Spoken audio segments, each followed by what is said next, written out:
connaîtrais pas, je suis extien depuis 2019, je suis à l'agence de Lille et je suis actuellement en mission de process manager. Je suis également lead de la comète agile, formateur interne et mentor pour merci Laurent pour des sujets autour de la gestion de projet, la gestion des émotions et tout ce qui tourne autour des soft skills. Je suis depuis peu coach professionnel certifié. Et je lance mon activité très prochainement. Et à côté de ça, je fais de l'escrime et j'ai une grosse passion pour le JDR que je pratique depuis au moins 10 ans. Je ne vais pas aller jusqu'à la quinzaine, j'y suis pas, mais voilà, depuis un sacré bout de temps. Et du coup, comme l'a très bien dit Nathalie, je vais vous parler de vos petites voix intérieures et de surtout d'où elles viennent et ce qu'elles sont. Et on va lever un peu le suspense. Ces voix intérieures, ce sont les drivers. Alors, on va parler de plusieurs choses. On va parler de ce qu'est une injonction. Vous avez vu le mot apparaître au début de la présentation, mais on va dire c'est quoi une injonction et comment on en vient pour les drivers. Et on va parler de ces drivers sous plusieurs angles. On va parler des émotions, on va parler de nos comportements, on va parler du masque que l'on peut porter et à quoi ça sert aussi d'en avoir conscience de tout ça. Alors, petit disclaimer là-dessus, je ne vais pas vous faire un coaching en direct, je ne vais pas vous faire un test de personnalité en direct. Le but de ça, c'est vraiment de vous apprendre des choses, de vous faire réfléchir. Vous avez le droit de ne pas réfléchir à ce que je vais aborder pendant ces 20 minutes. Par contre, si vous avez des questions là-dessus, n'hésitez pas, surtout. Déjà, on va faire un petit saut dans le temps. On va revenir avant que vous ayez 5 ans. On va dire, avant que vous ayez 5 ans, on va vous dire des petites choses. Et ces petites choses, ce sont des injonctions. Alors, une injonction, qu'est-ce que c'est? Une injonction, c'est quelque chose qui va vous être répété régulièrement. Pas forcément de manière consciente. Enfin, vous n'allez pas forcément le conscientiser tout de suite. Et vous allez l'intégrer. Alors, qu'est-ce que ça peut être comme petite phrase? Ça peut être « Ouais, on va être en retard ». Ça peut être « Ah, j'envoie des belles. Ah, j'envoie des belles dans le chat ». Il n'y a rien de facile dans la vie, tu sais. Ça peut être « T'as eu que 19, t'aurais pu avoir 20 ». Je suis certain qu'il y en a qui ont dû l'entendre, celle-là. Qu'est-ce que vous avez pu entendre? Alors, je vais me faire des ennemis. Tous les parents, vous allez me détester. Une cuillère pour papa, une cuillère pour maman. Les parents, je sais que vous allez m'adorer. Merci Vivien. Un homme, ça me pleure pas. Un garçon, ça me pleure pas. Vous l'avez déjà vu. Donc, ce sont plein de petites phrases qui... Ah, ça va être dur d'enchaîner en voyant tous les commentaires, c'est magnifique. C'est toutes ces petites phrases que vous avez pu entendre pendant votre enfance qui vont vous dire des choses. Et à partir de ça, vous allez avoir des drivers. Alors, vous allez avoir 5 drivers possibles, sachant qu'on les a tous un petit peu en nous, on les a un petit peu tous, à des proportions différentes, qui vont avoir des impacts différents, qui vont être plus ou moins prononcés, et qui vont nous faire réagir d'une manière ou d'une autre. Alors déjà, avant de rentrer dans le vif du sujet, quels sont les drivers? On a le premier qui est le driver fait vite. On a le deuxième qui est le driver sois fort. Le troisième qui est le driver fait plaisir. Puis le sois parfait. Et enfin, le fais des efforts. Alors, déjà, vous devez faire un petit lien avec les phrases que j'ai pu dire précédemment. Ça doit un petit peu vous parler. Il y a peut-être des noms qui vous parlent, il y a peut-être des choses qui vous parlent déjà, rien que dans le nom des drivers. On va commencer avec le driver fait vite. le driver fait vite. Si on devait déjà l'imager par une citation de quelqu'un de très célèbre, on pourrait reprendre Benjamin Franklin qui a dit que le temps, c'est de l'argent. Et donc, je vais vous inviter, je vais vous poser une première question. Je vais faire ça pendant tout le meet-up. Et je vous invite à répondre dans le chat. D'après vous, ce serait quoi une des qualités principales de quelqu'un qui aurait ce driver en tête de file de ses autres drivers? Quelqu'un de ponctuel, oui, Laurent. La perf, en un sens, la rapidité d'exécution, oui. L'efficacité. Ah, on a des belles réponses. Alors, le fait vite, c'est un petit peu comme un TGV. C'est la joie de la page blanche, c'est quelqu'un qui va être très content d'atteindre un résultat, c'est quelqu'un qui va être très qui va avoir déjà ce côté trop bien, un nouveau truc à commencer, c'est parti, je fonce. Et en même temps, c'est quelqu'un qui est assez triste parce que il est tout seul dans ce train. En fait, c'est quelqu'un qui n'emporte pas les autres. C'est quelqu'un qui va penser moi, je dois aller vite. Et ce qui le fait triste, ce qui le rend triste, c'est d'oublier parfois les autres en route. Après, il y a des choses qui le mettent en colère. C'est les choses qui bougent pas, le statisme, l'immobilisme, les projets qui avancent pas, la backlog qui bouge pas pendant des jours et des jours. Ça, vous avez dû le voir en projet. Et il y a des choses qui, voilà, c'est ça, Laurent, c'est parce que les autres sont trop lents. Et il y a des choses qui lui font très peur, c'est le manque d'action, c'est de louper quelque chose. C'est si vous êtes fait vite, vous avez peur de manquer des choses. Il faut que vous soyez toujours dans l'action. Vous avez peur de vous ennuyer généralement. Après, ça va vous donner des personnes très rapides, très efficaces, très réactives, comme vous l'avez dit. C'est des personnes qui ont ces qualités, qui, à l'excès, vont passer dans la précipitation. On dit toujours, il ne faut pas confondre vitesse et précipitation. Et le fait vite sous stress, généralement, ça va être ça. Et du coup, ce qu'il doit faire, le fait vite, c'est apprendre à ralentir, apprendre à planifier, apprendre à prendre son temps. C'est pas toujours évident. Je parle de vécu, pour le coup. Et quelque chose qui va vraiment l'allergiser, c'est la lenteur et la réflexion longue. C'est les éternels débats de ouais, mais on pourrait pas étudier, se poser un petit peu autour d'une table. Vous imaginez la personne qui va dire ah, mais non, je veux pas me poser autour d'une table, je m'en fiche de ça, je veux agir. Et voilà, le fait vite, c'est ça. Et derrière ces airs, le fait vite, qu'est-ce qu'il va faire? Il va dire moi je gère, t'inquiète, je vais tout droit, ça va aller. Je vais y aller. Généralement, c'est le masque que s'affiche le fait vite. Pas toujours à bon escient, par contre. Allez, on enchaîne. Le soi fort. Le soi fort, petite phrase. On va reprendre quelqu'un d'autre. On va prendre Nietzsche, qui a dit que ce qui ne le tuait pas le rendait plus fort. D'après vous, quel serait un des principaux pièges donnés par ce driver? Quelqu'un qui est fort, là, comme ça, ce serait quoi son piège à quelqu'un qui est fort? Trop sûr de lui, prendre trop de risques, émotion pas acceptée, quelqu'un qui ne dit jamais son ressenti, sentiment, faiblesse, foncer droit vers le burn-out, jamais mieux servi par soi-même. D'une certaine manière. Il y a des bonnes réponses, il y a des réponses intéressantes.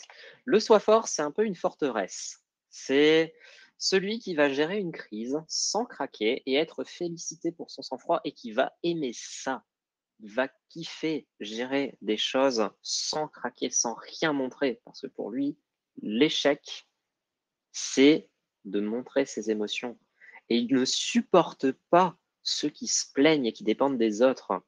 Le soi fort, lui, il a besoin de montrer qu'il gère sans aucun problème les situations de stress et qu'il les gère sans stresser ou de manière, ou en tout cas sans le montrer. Par contre, ce qui le rend triste, c'est d'être impuissant en fait, de rien pouvoir faire, d'être face à quelque chose qu'il ne peut pas maîtriser, voire même d'être dépendant. Parce que un soi fort, c'est quelqu'un qui a besoin de montrer justement qu'il est tout seul qu'il est tout seul à mener la barque à la seule force de ses bras. Et lui, ce qui lui ferait le plus peur, c'est d'être vulnérable, de montrer qu'il ressent des choses, même en situation de stress. C'est difficile à accepter pour lui. Imaginez quelqu'un à qui on a toujours dit un garçon, ça ne pleure pas, devoir pleurer. Imagine un peu l'horreur. C'est pas évident. Hein. Et du coup, ça donne des personnes qui sont résilientes, qui sont solides, sur qui on peut compter. C'est des personnes qui vont gérer les crises, mais sans aucun problème. Par contre, qui à l'extrême vont sembler très rigides, très distantes et très fermées aux autres. C'est des personnes qui vont avoir du mal à communiquer leurs difficultés, qui vont avoir du mal à se remettre en question. Et de ce fait, c'est des personnes qui ont besoin d'apprendre à être un peu plus vulnérables, à demander de l'aide, même si c'est pas évident. Et ça commence par en prendre conscience qu'on parfois, on peut ne pas avoir à faire tout seul. C'est des personnes qui ont aussi de mal à déléguer. Et généralement, ce qui les embête, c'est les pleurnichards, c'est les personnes qui sont trop sensibles. C'est ceux qui vont dire oh, lui, il arrête pas de pleurer, ça me saoule, il pleure pour un rien, il est trop émotif, je supporte pas ça. C'est un peu ce qu'on peut reprocher parfois à ceux qui disent, voilà, comment je pourrais dire ça? Ceux qui reprochent d'exprimer tout simplement leurs sentiments, alors que c'est ok, on est humain en fait. Et qui vont s'afficher comme moi je suis plus fort, moi il n'y a rien qui m'atteint, je suis un roc, je suis solide. C'est un peu dommage. On est des humains quand même. On a des émotions. Et ça peut nous servir d'avoir des émotions, parce que nos émotions nous parlent. On continue, le fait plaisir. Jean-Paul Sartre a dit que le besoin d'être aimé, c'est la plus grande faiblesse de l'espèce humaine. Et je vais vous demander, qu'est-ce qui pourrait, à votre avis, mettre quelqu'un qui a besoin de faire plaisir, qu'est-ce qui pourrait le mettre en colère?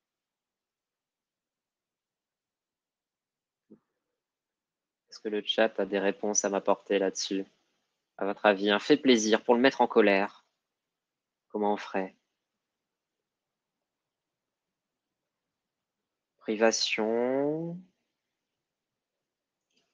Ne pas pouvoir dire oui quand on demande un truc. Ah, choisir quelqu'un d'autre, le manque de reconnaissance. Alors, je vais me demander si vous n'avez pas bossé le sujet en avance, franchement. Ne pas le remercier. Alors, le fait plaisir. Lui, il aime se sentir utile, il aime rendre service, il aime voir les sourires qu'il provoque. Le fait plaisir, lui, il fait plaisir, littéralement. Lui, son but, c'est d'aider les autres. Pour ceux qui ont potentiellement eu la NCC, on a parlé du triangle dramatique, du triangle de Cartman en analyse transactionnelle avec le sauveur. Le sauveur, c'est un fait plaisir. C'est lui qui a besoin d'aider son prochain. Et lui, ce qui le rend triste, c'est de décevoir les autres, d'être rejeté et de voir ses cadeaux ignorés. Par contre, ce qui va le mettre vraiment en colère, c'est plus l'ingratitude, c'est l'égoïsme, le manque d'écoute. C'est quelqu'un qui va être, pas qui va ignorer ses cadeaux, mais qui va presque se moquer en fait. Ça va le rendre triste qu'on l'ignore. Ça va le mettre en colère qu'on se moque de sa manière d'interagir avec les autres. Et ce qui, paradoxalement, va lui faire peur, c'est le conflit avec ces personnes. et c'est d'être exclu et de ne pas être aimé. Car le fait plaisir a besoin des autres, besoin d'être aimé par les autres. Alors, ça donne des personnes qui sont extrêmement attentionnées, extrêmement à l'écoute, bienveillantes, au sens littéral du terme, qui veulent vraiment le bien des personnes. Voilà, Bmax pour la petite référence. Merci Loïc. Et à l'extrême, ce sont des personnes qui vont s'oublier, qui vont se suradapter aux autres parce qu'elles veulent faire plaisir, elles veulent pas se faire plaisir, elles veulent faire plaisir aux autres. Et donc, elles vont littéralement se dévouer corps et âme aux autres. Elles vont dire oui à tout. Et le plus gros défi pour ces personnes, ça va être d'apprendre à dire non. Ah, c'est difficile. Généralement, quelqu'un qui vient vous dire ouais, j'ai besoin d'apprendre à dire non, il y a des chances que ce soit qu'il y ait un petit driver fait plaisir. Il y a des chances. C'est pas absolu, mais ça peut arriver. Et donc, quelqu'un qui a besoin de poser ses limites et de s'affirmer pour justement dire bah, stop, en fait, j'ai mes propres besoins, moi aussi, et j'ai pas que les tiens à gérer. Et forcément, vous vous en doutez, ce que le fait plaisir ne supporte pas, ce sont les égoïstes, l'assertivité frontale. C'est quelqu'un qui va dire ouais, moi j'ai besoin de ça et je m'en fous de toi, typiquement. On enchaîne avec le soi parfait. Alors d'après vous, qu'est-ce qui fait plaisir justement à quelqu'un qui est parfait? Parce que les détails font la perfection et la perfection n'est pas un détail. Qu'est-ce qui donne de la joie à un soi parfait? La reconnaissance, les félicitations, les compliments. Ah, vous pouvez peut-être aller plus loin. Vous pouvez peut-être aller un tout petit peu plus loin dans les compliments. Parce qu'on va voir juste après les médailles. J'aime bien les médailles et le piédestal. Ça me parle bien comme réponse. Car en effet, ce qui donne de la joie au soi parfait, c'est d'atteindre ses standards et d'être reconnu pour le résultat. Et ce qui l'attriste, c'est justement de faire des erreurs et de ne pas être compétent d'après ses standards. C'est quelqu'un qui va vouloir atteindre le sommet, mais son sommet, pas celui que les autres vont attendre de lui. Ce sont ses propres ambitions qui l'intéressent. Et, spoiler alert, elles sont toujours plus hautes. Et ce qui va le mettre en sky is the limit, à peu près, à peu près. Et ce qui va le mettre un peu en colère, le soi parfait, c'est ceux qui se laissent aller, c'est l'imprécision, l'amateurisme, c'est alors échouer en un sens, ça va être plus la tristesse, ça va plus être de la tristesse, c'est pas de la colère à ce point-là parce que échouer, on dit toujours la colère, c'est un peu une émotion raquette, hein, c'est voilà, l'intolérance à la faute, hein, c'est exactement ça, ça va être c'est plus ça. Sa faute va le rendre triste, la faute des autres va le mettre en colère. C'est comme ça qu'il faut plutôt le voir. Et ce qui va lui faire peur, forcément, c'est de décevoir, il va avoir peur de la critique, il va avoir peur qu'on découvre qu'il n'est pas si parfait. Et donc, ça va induire des comportements comme quelqu'un d'extrêmement exigeant, de très rigoureux, qui va tirer les autres vers le haut, de fiable, sur qui on peut compter parce que sait que son travail sera bien fait, justement. Par contre, on va avoir des éternels insatisfaits. C'est des personnes qui vont avoir du mal à justement être en phase avec des attendus et à se poser des attentes réalistes. Et qui vont du coup devoir tolérer un peu plus les erreurs, un peu plus lâcher prise et un peu plus valoriser leurs axes de progression, valoriser un peu ce qu'elles ont réussi, même pas parfaitement, mais tout simplement. Et bien sûr, ce qui va allergiser un soi parfait, c'est la négligence, les attentifs, le presque bon. Et du coup, le soi parfait, lui, va se dire ouais, en fait, je peux toujours m'améliorer. Mais il va pas le prendre comme ça. Pour lui, c'est un défi. Lui, le soi parfait, il peut s'améliorer, il doit s'améliorer. Il se met une énorme barre au-dessus qu'il doit atteindre. Il doit atteindre le plus haut. Sky is the limit. Enfin, le dernier, le fait des efforts. Le fait des efforts, d'après vous, quel masque il porte? Qu'est-ce qui... Rien que le nom comme ça. Sachant que le succès, c'est 1% d'inspiration et 99% de transpiration.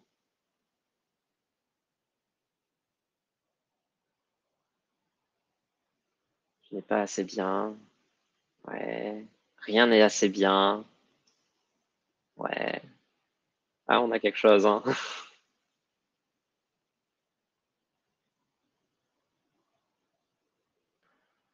On peut toujours plus. C'est quelqu'un qui va chercher l'amélioration, hein. On est d'accord.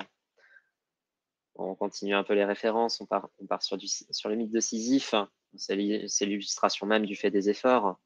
C'est le fait des efforts, c'est celui qui va adorer être félicité pour le chemin parcouru et tenir malgré les obstacles. Contrairement au soi parfait, où le soi parfait, il va aimer être félicité pour le résultat, le fait des efforts va aimer être félicité pour le chemin qu'il aura fait pour le résultat. Le résultat, le fait des efforts s'en fiche. Lui, c'est la sueur, c'est tout ce qu'il a pu faire pour déployer ce résultat qui compte. Et ce qui va le rendre triste, c'est la valorisation seule de ce résultat. C'est une note à la fin, ça compte pas. Pour lui, c'est pas ça. C'est la route, justement. C'est les heures passées à gratter sur sa copie.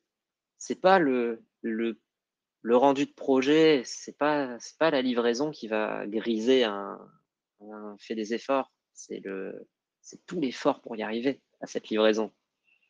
Ce qui va le mettre en colère, c'est la paresse, c'est des personnes qui ne bossent pas autant que lui. C'est les raccourcis, c'est ceux qui ont des facilités pour atteindre les mêmes résultats que lui, alors que lui fait des efforts justement pour atteindre ces résultats. Et ce dont il a peur, c'est de devenir passif et d'être perçu comme un feignant. Un fait des efforts, il a besoin d'être occupé. Et en termes de comportement, ça donne des personnes extrêmement persévérantes, qui sont engagées, qui ont le goût du travail. C'est des bosseurs, hein, c'est ceux qui vont vous enchaîner les 3-8 sans aucun problème, qui vont pas broncher, qui vont en redemander. C'est ceux qui ne rechignent pas à faire des astreintes, non pas parce qu'ils ont forcément envie d'être payés, mais parce que eux, c'est du boulot, et eux, ils aiment ça. Après, attention, parce que c'est des personnes qui vont avoir vite tendance à rendre tout compliqué. Il faut les occuper, il faut qu'ils s'occupent. Plus c'est compliqué, plus il y a de choses à faire, plus il y a de choses à faire, plus ils peuvent faire, et plus ils peuvent faire, plus ils peuvent faire. Et ce qui leur faudrait, c'est d'accepter cette simplicité, cette fluidité que peuvent avoir certaines personnes, typiquement un fait vite, à dire moi je vais vite, c'est tout. C'est aussi, on a le droit de se reposer, tout à fait, Loïc. On a le droit de faire une pause de temps en temps. Et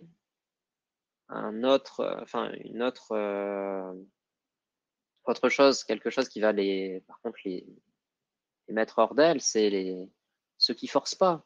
Ou au contraire, ceux qui vont très vite. Hein. Les faits vite, typiquement, ça va les gonfler. Le gars, il a fait le même taf que moi, mais en 3 fois moins de temps. Ça m'énerve. Regarde, moi je bosse. Lui, il fait semblant, je suis sûr. Je suis sûr qu'en plus, il l'a même pas bien fait. Ce qui a des chances. Mais voilà, c'est ça. C'est pareil. Celui qui a justement des facilités, typiquement, c'est si vous êtes fait des efforts, ce qui vous aura peut-être gonflé, c'est celui qui à l'école, oh pas besoin de réviser, moi je fais tout au talent et qui avait largement plus que la moyenne sans aucun problème. C'est ce genre de personne un peu relou que vous deviez détester, si jamais.